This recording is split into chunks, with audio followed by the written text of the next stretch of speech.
I never thought I will walk into my own bedroom and see my wife wrapped in the arms of another man, on our bed, no less. The smell of her perfume mixed with the thick scent of sweat and betrayal. And there, standing over the tangled sheets, was my tall, dark-skinned security guard, Darnell, holding my wife like she was his. That image? It's branded in my memory like a scar that will never heal. I remember standing frozen, my briefcase still in hand, my heart pounding against my chest like it was trying to escape the moment. I wasn't angry at first. No. What hit me hardest was the realization, I did this. I had given my time to work, to meetings, to money. And I left her empty, lonely, and craving something I never gave her. Before I begin, let me say this. To everyone who supported me by listening to these stories, liking, commenting, and sharing, thank you. You're giving me the strength to speak my truth, even when it hurts. Your encouragement is why I keep doing this, even when the stories get dark and personal. I owe you honesty. And this story? This might be the most honest one I've ever told. Now, let's go back to how it all started. I'm Jonathan Miller. I'm 38.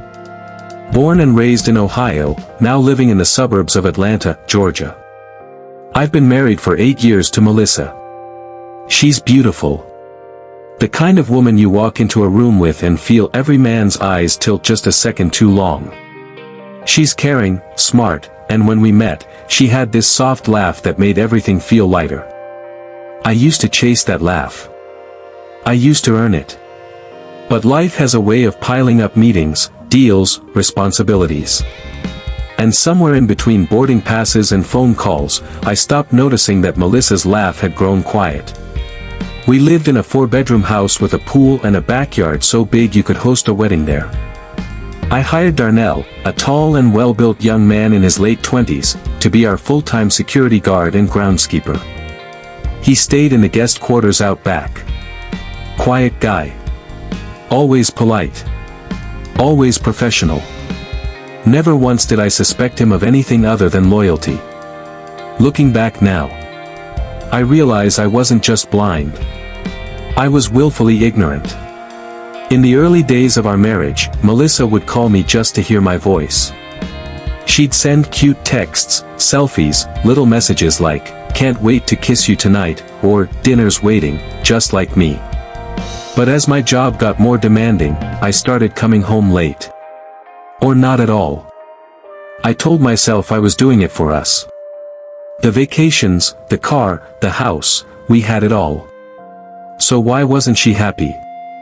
She told me once, "John, I don't care about the money. I need you." And I remember replying, "I'm doing this for you, Mel.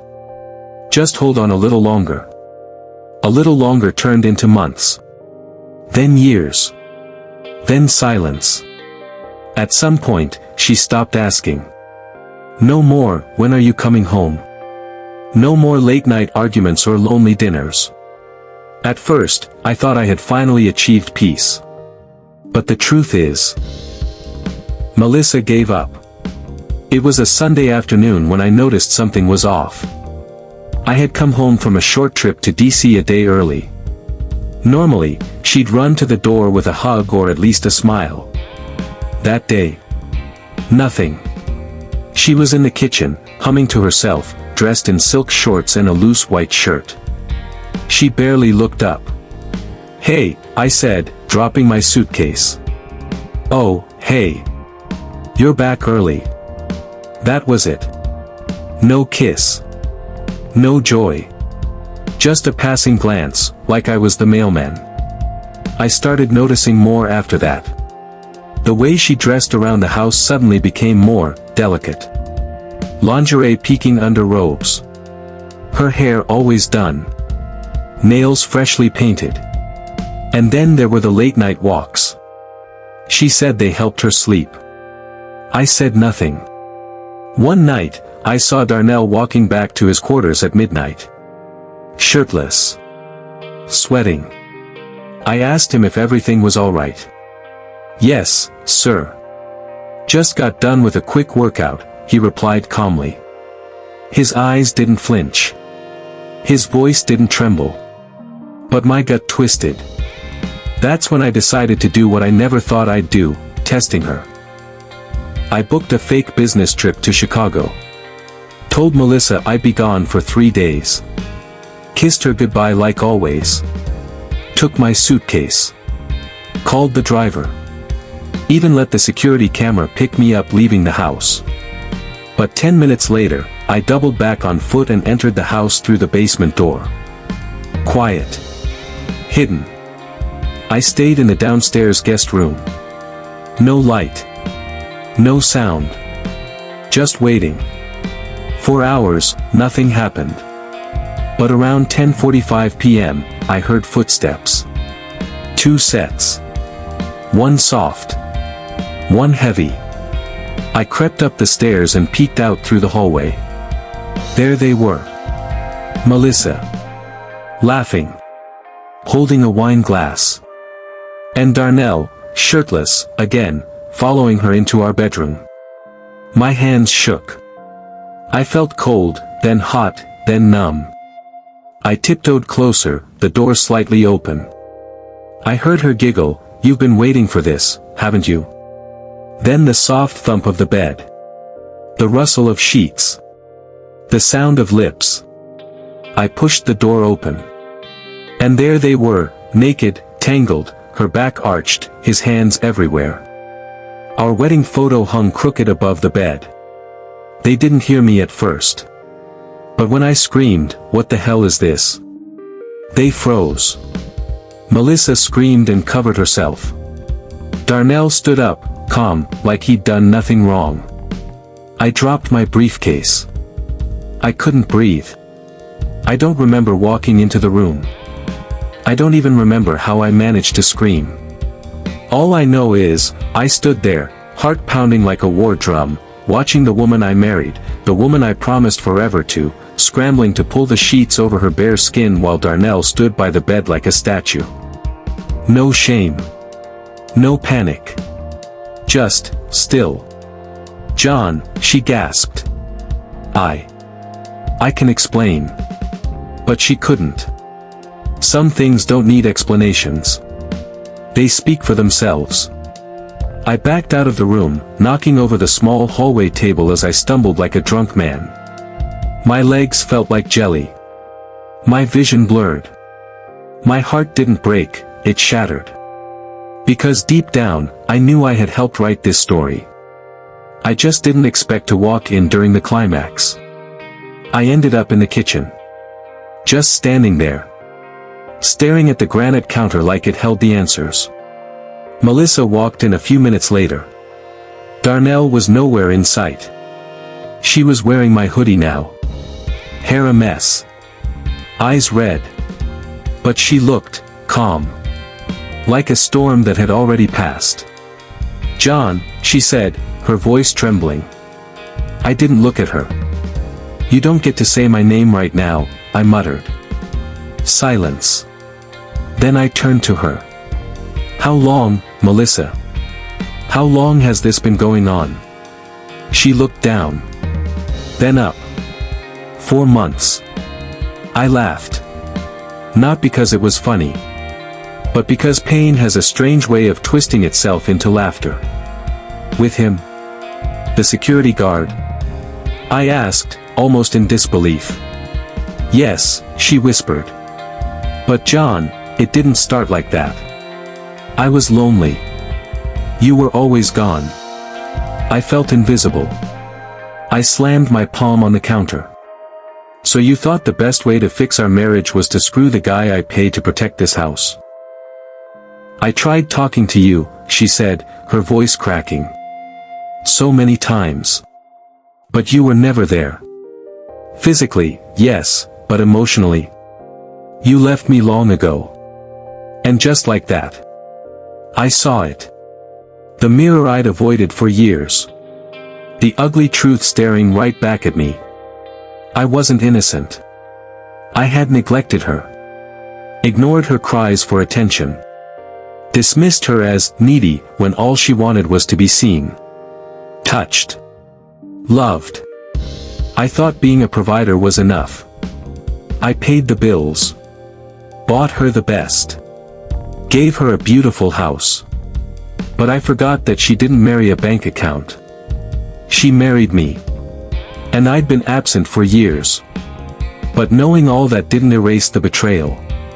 It didn't soften the image of Darnell's hands on her body. I was always begging for your time, John, she whispered. Always asking you to come home early, to just lie with me. Talk to me. Make love to me like you used to. But all I got was silence. You stopped choosing me. I stopped asking. Tears ran down her cheeks. But I didn't comfort her. Why him? I asked. Why Darnell? He was here, she said. He listened. He was kind. It started with conversation. Then it grew into something I didn't expect. I shook my head. So you let him into our bed?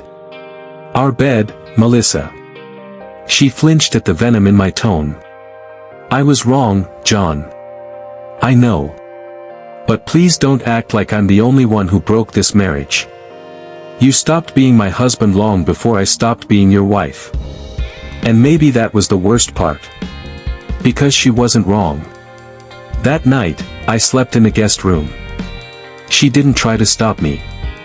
And I didn't ask where Darnell went.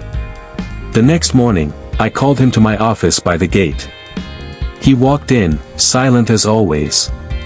Head held high. You slept with my wife, I said, flatly. Yes, sir, he replied. No excuses. No lies. I should fire you, I said. But you're already gone. Pack your things. Now. He nodded, turned around, and walked out. No anger. No regret. Just understanding. It wasn't until I saw him drive off that I realized something else. Darnell may have been the trigger, but the real damage had been done by me. The days that followed were quiet. Too quiet. Melissa and I moved like ghosts in the house. We avoided eye contact. Avoided conversation. But the air was heavy. The kind of heavy that makes your chest ache. One night, I sat by the fireplace with a bottle of scotch and asked the question I'd been avoiding. Do you still love me? She looked up from her book. Her eyes were tired. I never stopped, she said. But I stopped waiting. That broke me more than anything else. We tried therapy. We tried conversation. Some days, we made progress. Others, we fell apart again. It wasn't just about the cheating. It was about everything we ignored, her loneliness, my pride, our silence. 6 months later, we separated. No yelling. No court fights. Just a quiet, painful goodbye. She moved to New York. I stayed in Atlanta. We talk sometimes. Not about love. Just life. And I still think of her. Not with anger, but with regret.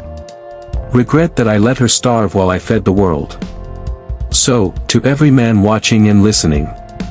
Your presence is more important than your paycheck. Your woman isn't just a part of your success, she is your success. Love her. See her. Choose her. Every damn day. And to everyone who's been following my stories, thank you again. Your likes, your comments, your support, they give me the courage to speak from the deepest parts of my soul. Not every story has a happy ending, but every story has a lesson. This one. It taught me that a man can build the world, and still lose his home.